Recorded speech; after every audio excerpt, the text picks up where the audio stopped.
What's up, guys? Zaxby Sauce, aka Confusednsurgent here, and welcome back to another episode of Will It Game. Today's episode, we have the mighty R9 290X. Now, this is actually a GTX 770, but it is the wind force version of the 770, and it is literally like a shot-for-shot remake of the R9 290X that I had when I did the benchmarking. Unfortunately, given that the current GPU market is insane, R9 290Xs are going for more than I paid for them, so I sold the R9 290X. I recorded the video, but had similar problems to those mentioned in the HD 7970 video. So I'm re-recording, but I no longer have the card that I did the benchmarking with. But this is a look-alike to that R9 290X, I promise you. So just use that imagination that we talked about before, and just imagine this is in fact an R9 290X, even though it's a GTX 770 and will be reviewed in the future. So look forward to that. If you're interested to see how a 770 performs, that'll be coming up. Before I get into the R9 290X and all of its specifications, I'll go over a quick outline of how this works if you're new to the scene. First, I'll do an overview of the card, its specifications, its launch date, its MSRP, and what it sells for now. Then I will do overclocking results, how this card overclocks so that you get an idea of what you might be able to expect.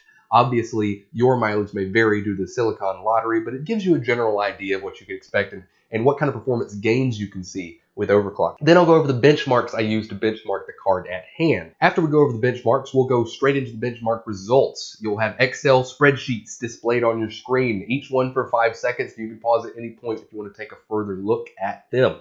Also, down in the description will be a link to a Google Sheets document. That document will have all benchmark results so far done on this channel, listed and collated and organized in such a way to allow it to be easy for you to compare and contrast between the different cards. So if you're trying to buy one or the other, you will be able to compare and contrast the cards between each other. That way you can decide if it's a good bargain. Then after the benchmark results, we'll come back here for my thoughts and conclusions at the end.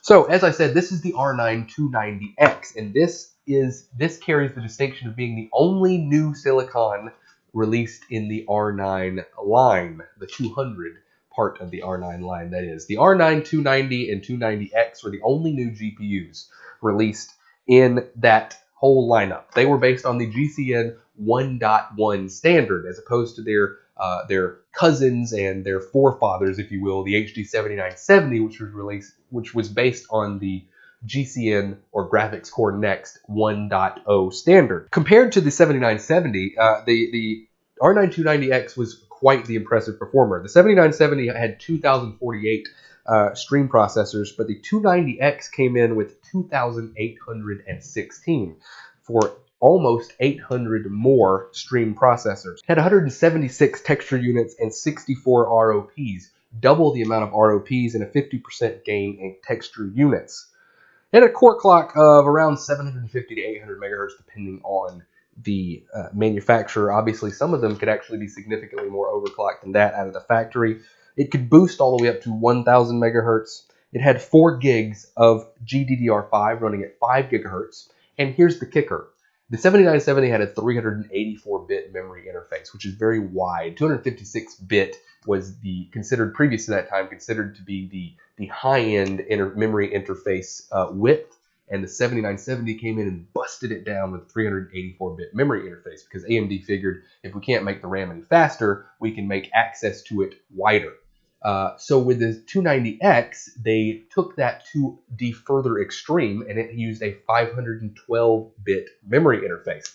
Unfortunately, there's not really enough data to use all that width, so it's like building a 16-lane highway in a town of 10,000 people. I'm sure they'll appreciate the fact that they have all these lanes to use, but there's not really enough cars to take advantage of it. And it also makes the entire chip much more expensive to produce.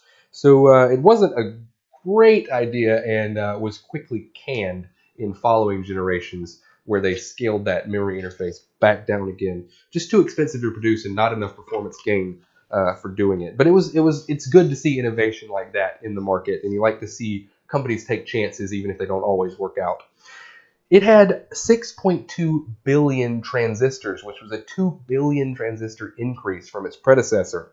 It had a TDP of 300 100 watts, a 50-watt increase. It was built on the 28 nanometer process. Now, AMD had been using the 28 nanometer process for quite a while, and the 7970 was also built on that 28 nanometer process.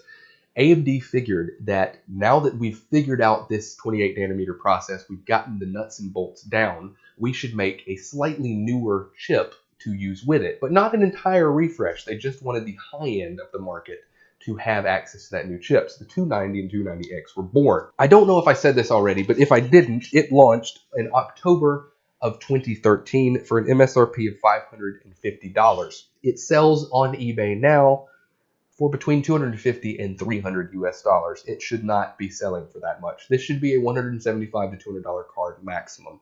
I actually bought mine for $175. The problem is it remains to this day a pretty decent mining option. It's not the most power efficient per watt card out there, but it is what it lacks in efficiency, it makes up for in brute force.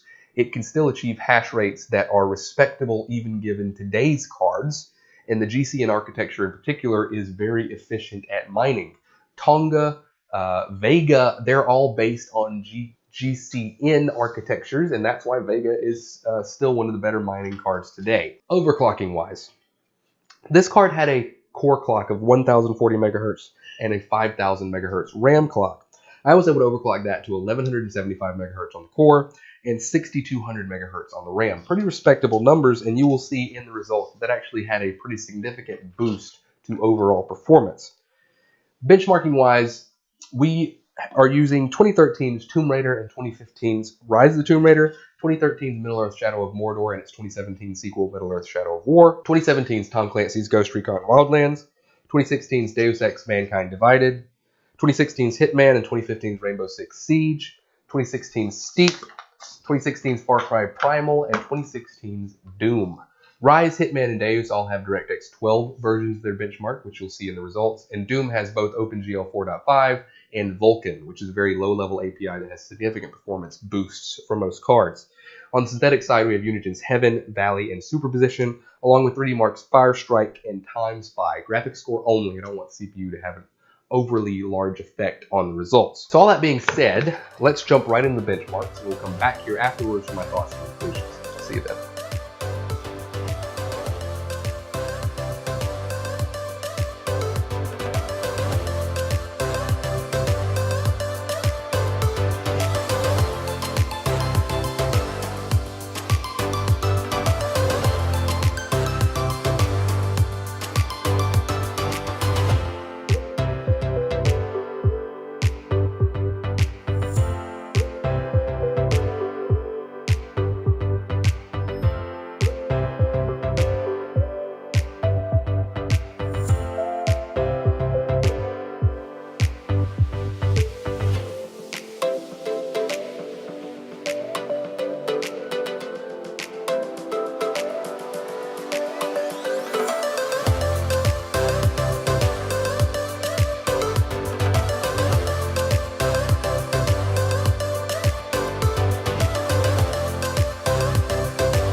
And we're back here, and as you can see, the 290X wipes the floor with pretty much every single GPU card we have reviewed so far on this show. The only card that can even stand up to it is the 690, and that is only when SLI is working and scaling well. In every other scenario, if SLI doesn't work, or if SLI scales poorly, the 290X even stomps the 690. That is impressive.